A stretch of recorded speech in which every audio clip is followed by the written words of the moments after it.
പ്രിയപ്പെട്ടവരെ, സമയം കളയാതെ നമ്മൾ ഇന്നത്തെ പത്രവാർത്തകളിലേക്ക് വേഗത്തിൽ നിന്ന് വരാം. എല്ലാ പത്രങ്ങളിലും ഇന്നത്തെ ക്രിസ്മസുമായി ബന്ധപ്പെട്ടുള്ള ദൃശ്യങ്ങളോ ആശംസകളോ ഒക്കെ തന്നെ ആദ്യ പേജുകളിലുണ്ട്. മലയാള മനോരമയാണ് അതിനകത്ത് ഏറ്റവും മനോഹരമായ ചിത്രം കൊടുത്തിരിക്കുന്നത്. സ്നേഹത്തിൻ്റെയും എളിമയുടെയും സന്ദേശവുമായി കാലിത്തൊഴുത്തിൽ പിറന്ന പ്രകാശം. മാലാഖമാർ സ്തുതികളുമായി വാനിൽ അണിനിരന്ന രാവിൽ ഉണ്ണിയേശുവിനെ കാണാൻ കൂപ്പുകൈകളോടെ ആട്ടിടയന്മാർ. ഇറ്റാലിയൻ ചിത്രകാരൻ ഗിഡ്ഡോർ എന്നിവരിച്ച ചിത്രമാണ് മലയാള മനോരമ ആദ്യ പേജിൽ മനോഹരമായ ആ ദൃശ്യം പങ്കുവച്ചിരിക്കുന്നത്. മാതൃഭൂമിയിൽ ചെറിയൊരു ചിത്രമുണ്ട് വരച്ചിരിക്കുന്നത്. എനിക്ക് തോന്നുന്നു 15ാം നൂറ്റാണ്ടിൽ ജീവിച്ചിരുന്ന നെതർലൻഡ്സ് ചിത്രകാരൻ ഹ്യൂഗോ ഫാൻ ഡെർഗോസിന്റെ ഒരു സൃഷ്ടിയാണ് മാതൃഭൂമി പത്രം ആദ്യ പേജിൽ പങ്കുവച്ചിരിക്കുന്നത്. ഈ സുപ്രഭാതത്തില് ഒരു എഡിറ്റോറിയലാണ്, കുറച്ചുകൂടി ഒരു പൊളിറ്റിക്കലി പ്രസക്തമായ സംഭവമാണ്. അതായത് ഈ ക്രിസ്മസ് ദിനത്തിൽ പലസ്തീനെ കുറിച്ച് ഓർമ്മിപ്പിക്കുകയാണ്. പലസ്തീനെ അടുത്ത് ഈ ജെറുസലേമിനടുത്താണ് ബത്ലഹേം, 10 കിലോമീറ്റർ അടുത്താണ് ബത്ലഹേം. യേശു ജനിച്ച ബത്ലഹേമിലും പലസ്തീനിലും ഇപ്പോൾ ഒരു 10% പോലും ക്രിസ്ത്യാനികളില്ല. കാരണം അവിടെ ഇസ്രായേലിൻ്റെ ആക്രമണത്തിൽ കൊല്ലപ്പെടുന്നവരിൽ മുസ്ലിങ്ങൾ മാത്രമല്ല ക്രിസ്ത്യാനികളും ഉണ്ട് എന്നുള്ളതാണ്. അതിനൊരു കേരള കോണ്ടക്സ്റ്റിലൊരു പ്രാധാന്യമുള്ളത്. കേരളത്തിൽ ഈ BJP ക്രൈസ്തവരുമായി അടുക്കുമ്പോൾ ഒരു മുസ്ലിം ക്രൈസ്തവ ഉണ്ടായിരുന്ന സൗഹൃദത്തിൽ വിള്ളലുണ്ടാവുന്നുണ്ടോ എന്ന് സംശയം ലീഗിന് ഉൾപ്പെടെയുണ്ട്. അപ്പോൾ അത് മുനമ്പം വിഷയത്തിലൊക്കെ കുറച്ചധികം കടന്നുപോയോ എന്നൊരു സംശയം പൊളിറ്റിക്കലി ഉണ്ട്. അപ്പോൾ അതിനെ ഒരു മറുപടി കൂടിയാണ് ഇന്നലെ ചന്ദ്രികയിൽ പീസ് മെയിലിൻ്റെ ഒരു ലേഖനം, ലീഗിൻ്റെ സൈദ്ധാന്തികനൊക്കെ ആയിട്ടുള്ള പീസ് മെയിൽ ലേഖനം ഉണ്ടായിരുന്നു. സമാധാനം പുലരട്ടെ എന്ന പേരിൽ ഇതേ കണ്ടന്റാണ്. എന്ന് പറഞ്ഞാൽ വത്തിക്കാനിൽ സാദിഖ് അലി ശിഹാബ് തങ്ങൾ പോകുന്നതൊക്കെ ഈ ഒരു വക്കം നിലനിർത്തണമെന്ന് അവർ ആഗ്രഹിക്കുന്നുണ്ട്. ആ ഊഷ്മളത നിൽക്കുന്നത് ഒരുപക്ഷെ ഈ KM മാണി ഉണ്ടായിരുന്ന സമയത്ത് KM മാണിയും PK കുഞ്ഞാലിക്കുട്ടിയും കേരളത്തിലെ 2 സമുദായങ്ങളെ ഒരർത്ഥത്തിൽ രാഷ്ട്രീയമായി ചേർത്ത് നിർത്തിയിരുന്നു. അതെ അതെ, അത് നഷ്ടപ്പെട്ടോ എന്ന് UDF-നകത്തും അതുപോലെ തന്നെ മുസ്ലിം കമ്മ്യൂണിറ്റിക്കകത്ത് സമസ്തയ്ക്ക് ഉൾപ്പെടെ ആശങ്കയുള്ളതുകൊണ്ടാണ് സമസ്തയുടെ എഡിറ്റോറിയൽ ഇന്ന് ആ ഒരു സൗഹാർദ്ദത്തിന് വേണ്ടി വരുന്നത്. ഓക്കെ, ദേശാഭിമാനിൽ അതേ രീതിയിൽ തന്നെയുള്ള ഒരു എഡിറ്റോറിയൽ തന്നെയാണ് ഉള്ളത്. അതായത് ഈ ഇസ്രായേൽ പാലസ്തീൻ വിഷയം, അതുപോലെ തന്നെ ഈ പാലക്കാട് നല്ലേപ്പള്ളിയിലുള്ള സ്കൂൾ വിഷയവും ഉൾപ്പെടെയുള്ള കാര്യങ്ങൾ അറിയിച്ച സുവിശേഷം ലോക സമാധാനമായിരുന്നു. അതിനായി ആക്രമണോത്സുകതയിൽ നിന്ന് മാനവികതയിലേക്ക് മാനസാന്തരപ്പെടുക എന്നതായിരുന്നു യേശുവിൻ്റെ പ്രബോധനം. പക്ഷേ അത് നടന്നില്ല, പല മനുഷ്യർക്കും അത് തിരിഞ്ഞിട്ടില്ല എന്നാണ് പത്രത്തിൻ്റെ എഡിറ്റോറിയൽ പറയുന്നത്. ഇനി നമുക്ക് വാർത്തകളിലേക്ക് എത്തിയാൽ ഏറ്റവും പ്രധാനപ്പെട്ട വാർത്തയായി എല്ലാ പത്രങ്ങളുടെയും ആദ്യ പേജിലുള്ളത് നമ്മുടെ ആരിഫ് മുഹമ്മദ് ഖാന്റെ സ്ഥലം മാറ്റമാണ്. ആരിഫ് മുഹമ്മദ് ഖാൻ ബീഹാറിലേക്ക് പോകുന്നു. അതിനേക്കാൾ കൂടിയൊരു ഐറ്റം കേരളത്തിലേക്ക് വരുന്നു. രാജേന്ദ്ര വിശ്വനാഥ് അർലേക്കർ കൂടിയേറ്റം എന്ന് പറഞ്ഞത് അത്രയും രാഷ്ട്രീയ പരിചയ സമ്പന്നത എന്ന അർത്ഥത്തിൽ മാത്രം എടുത്താൽ മതി. കാരണം ഹിമാചൽ പ്രദേശിൽ അദ്ദേഹം ഗവർണറായി, ബീഹാറിൽ ഗവർണറായിരുന്നു, ഹിമാചൽ പ്രദേശിൽ ഗവർണറായിരുന്നു. വേണമെങ്കിൽ കൂടി ഐറ്റം എന്നുള്ളതിനും മാനസാന്തരപ്പെട്ട് RSS ആയ ആരിഫ് മുഹമ്മദ് ഖാൻ പോയി ഡയറക്റ്റ് RSS ആയ അത് കുട്ടിക്കാലം മുതലേ RSSന്റെ കളരിയിലാണ് അർലേക്കർ യഥാർത്ഥത്തിൽ ഉണ്ടായിരുന്നത്.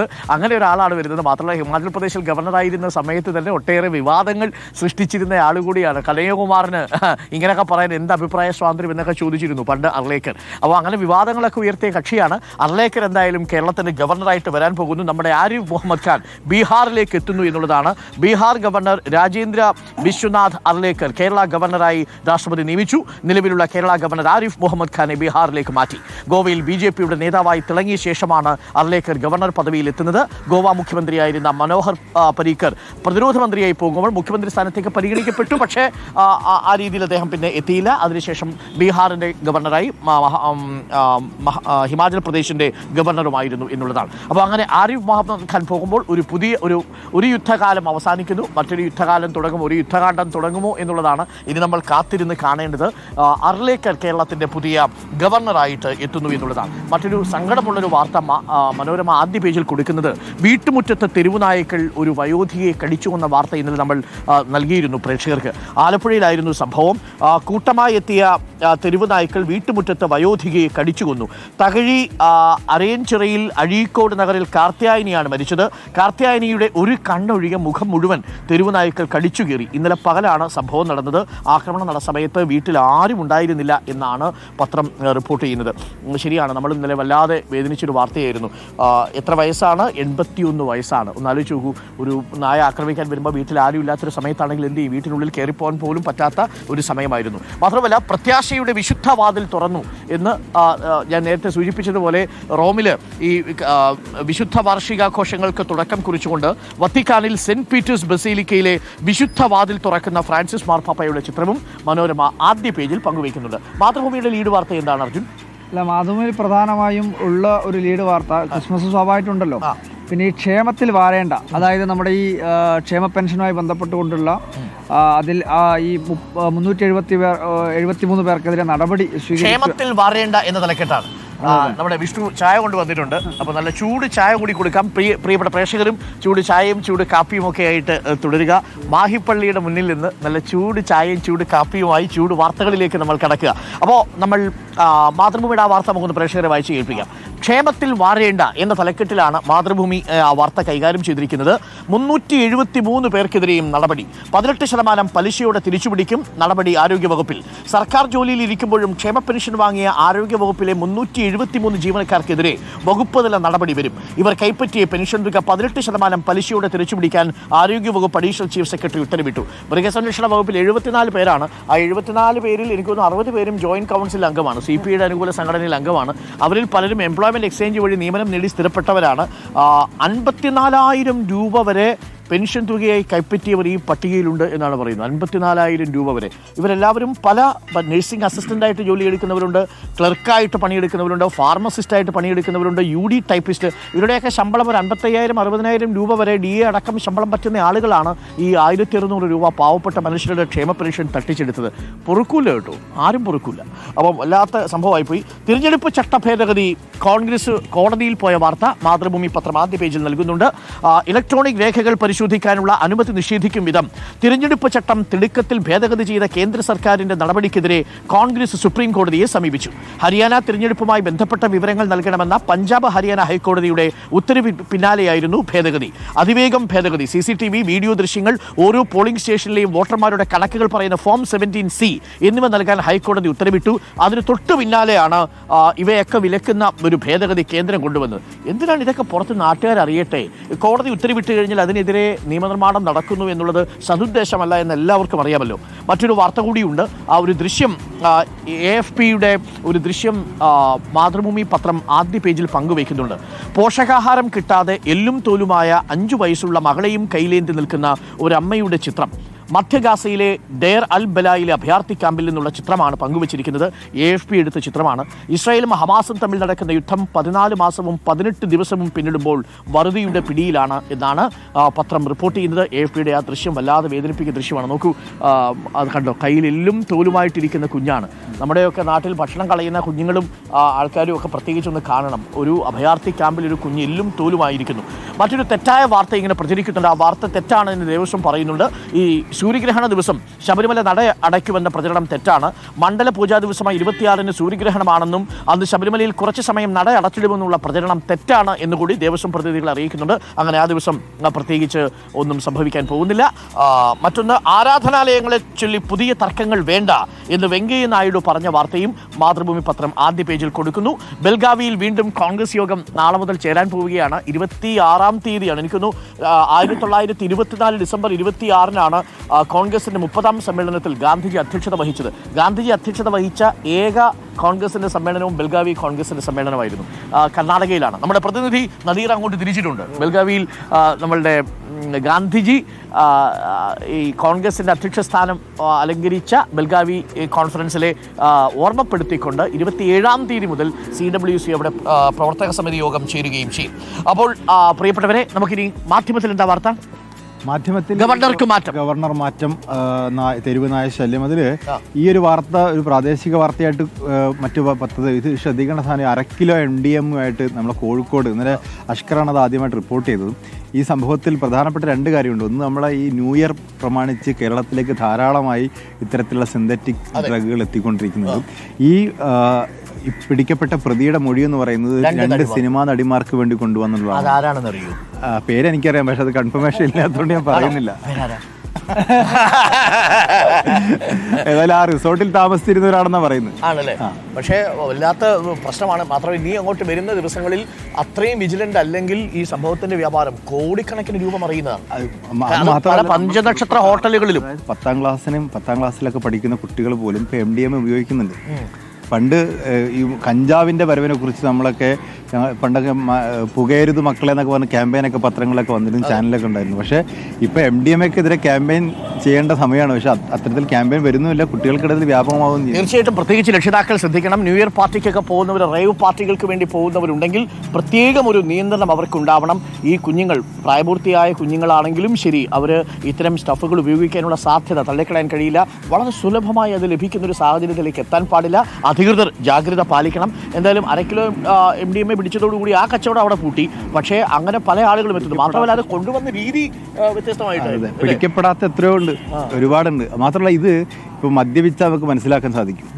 ഒരു പരിധി വരെ കഞ്ചാവിന്റെ ഉപയോഗം മനസ്സിലാക്കാൻ പറ്റും. ഇത് നമ്മൾ ഓവർ ഹൈപ്പർ കഞ്ചാവ് ഉപയോഗിക്കുമ്പോൾ അറിയാം, മണം ഉണ്ടാവും, സ്മെല്ലുണ്ടാവും. പക്ഷെ MDMA ഉപയോഗിക്കുമ്പോൾ പുറത്താരും അറിയുകയില്ല, വളരെ സേഫ് ആയിട്ട് ഉപയോഗിക്കുകയും ചെയ്യാം. സേഫ് അല്ല മീൻസ് ആരും അറിയാതെ. പണ്ടൊക്കെ ഈ ചെറിയ കുട്ടികളൊക്കെ ഈ ഒളിച്ചിരുന്ന് ബീഡി എവിടെന്നെങ്കിലും കട്ടിൽ അങ്ങനെ വലിക്കുന്നൊക്കെ കേട്ടിട്ടുണ്ട്. ഇപ്പം അതേപോലെ എല്ലാ കോളേജ് ക്യാമ്പസുകളിലൊക്കെ ഈ MDMAയും ഈ കഞ്ചാവൊക്കെ വളരെ അന്ന് പക്ഷേ ഒരു വ്യത്യാസം എന്താ പറയുക, മുതിർന്നവർ ഇത് ചെയ്യുന്നത് കണ്ടിട്ട് മുതിർന്നവരാവാൻ വേണ്ടിയുള്ള ആവേശത്തിലാണ് പണ്ട് സിഗരറ്റ് കുറ്റിയും ബീഡി കുറ്റിയൊക്കെ എടുത്ത് വെച്ച് വലിക്കുന്നത്. അത് മറ്റുള്ളവരെ കണ്ടിട്ട് ഒരു സ്റ്റൈലാവാൻ വേണ്ടിയിട്ടാണ്. പക്ഷേ ഇപ്പോൾ അങ്ങനല്ല. ഇതിൻ്റെ എന്തോ ഒരു കിക്ക് കിട്ടാൻ വേണ്ടിയിട്ടാണ് ഈ പറയുന്നത് ചെയ്യുന്നത്. പണ്ടൊക്കെ ബീർ കഴിക്കുന്നത് വലിയ ആവേശമായിരുന്നു ഈ കൗമാരക്കാർക്ക്. ഇപ്പോൾ അതൊന്നും അല്ലാത്ത രീതിയിലേക്ക് കാര്യങ്ങൾ മാറുന്നു. അത്യന്തം അപകടകരമാണ് ആ സാഹചര്യം എന്ന് ഒരിക്കൽ കൂടി ഓർമ്മപ്പെടുത്തുന്നു. അപ്പോൾ ഇനി സേഫ് അല്ല എന്ന് പറഞ്ഞപ്പോഴേ നേരത്തെ ഇതേപോലെ റിപ്പോർട്ട് ഇത് ഇനി ട്രോളാവുന്ന ഞാനല്ല എന്ന് പറയേണ്ടി വന്നിട്ട്. അതെ. അപ്പോൾ പ്രിയപ്പെട്ടവരെ, ഓസ്ട്രേലിയൻ ചുഴലിക്കാറ്റിൽ മരിച്ചൊരു തലശ്ശേരി സ്വദേശിയുടെ ശവകുടീരം കണ്ടെത്തിയെന്നൊരു വാർത്ത മാതൃഭൂമി പത്രം പിന്നിൽ കൊടുക്കുന്നുണ്ട്.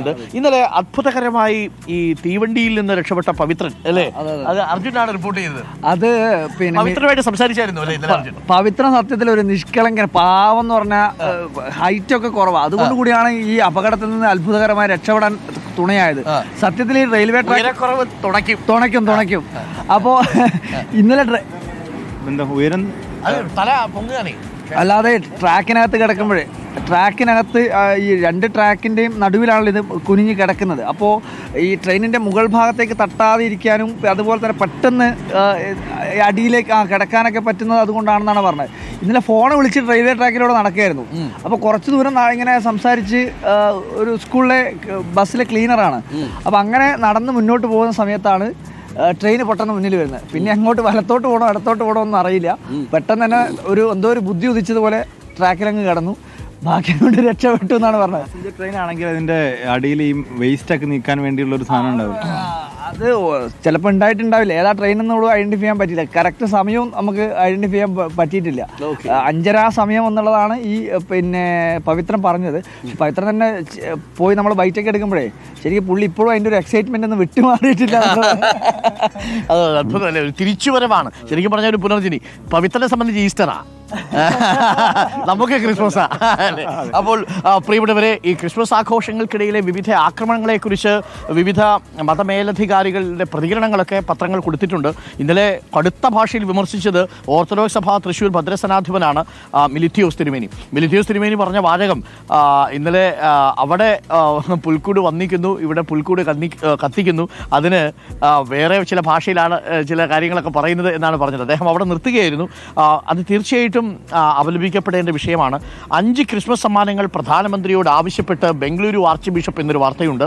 മതപരിവർത്തന നിരോധന നിയമത്തിൻ്റെ പേരിൽ ക്രൈസ്തവർക്ക് നേരെ നടക്കുന്ന അക്രമങ്ങൾ അവസാനിപ്പിക്കണം, മണിപ്പൂരിലെ പ്രശ്നങ്ങൾ പരിഹരിക്കപ്പെടണം, ക്രിസ്ത്യൻ സ്ഥാപനങ്ങൾക്ക് നേരെയുള്ള അക്രമങ്ങൾ അവസാനിപ്പിക്കണം, ക്രിസ്ത്യാനികളിലെ പട്ടികജാതി പട്ടികവർഗ വിഭാഗങ്ങൾക്ക് ഭരണഘടനാനുസൃത സംവരണം അനുവദിക്കണം, ഫ്രാൻസിസ് മാർപ്പാപ്പയുടെ ഇന്ത്യ സന്ദർശനം യാഥാർത്ഥ്യമാക്കണം എന്നാണ് ബംഗളൂരുവിലെ arch bishop doctor Peter Machado പ്രധാനമന്ത്രിയോട് ആവശ്യപ്പെട്ടിരിക്കുന്നത്.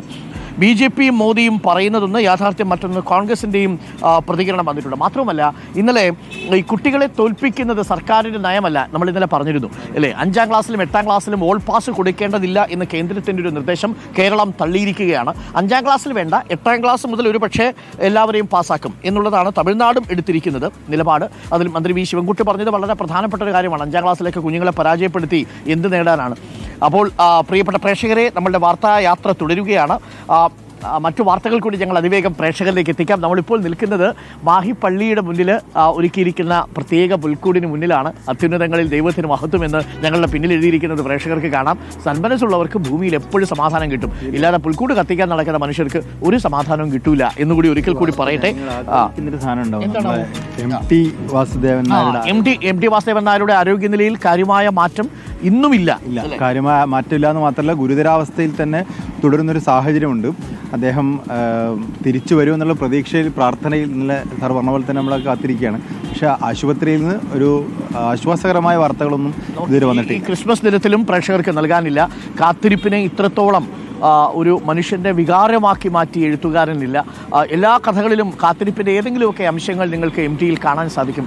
അങ്ങനെ ഒടുവിൽ എം ടിയുടെ ജീവിതത്തിലേക്കുള്ള തിരിച്ചുവരവിന് വേണ്ടി കാത്തിരിക്കുകയാണ് എം ടിയെ സ്നേഹിക്കുന്ന മനുഷ്യരെല്ലാവരും. മാഹിയിൽ നിന്ന് എനിക്ക് അല്പസമയത്തിനുള്ളിൽ ശ്രീ എം മുകുന്ദൻ നമുക്കൊപ്പം ചേരാം എന്നറിയിച്ചിട്ടുണ്ട്.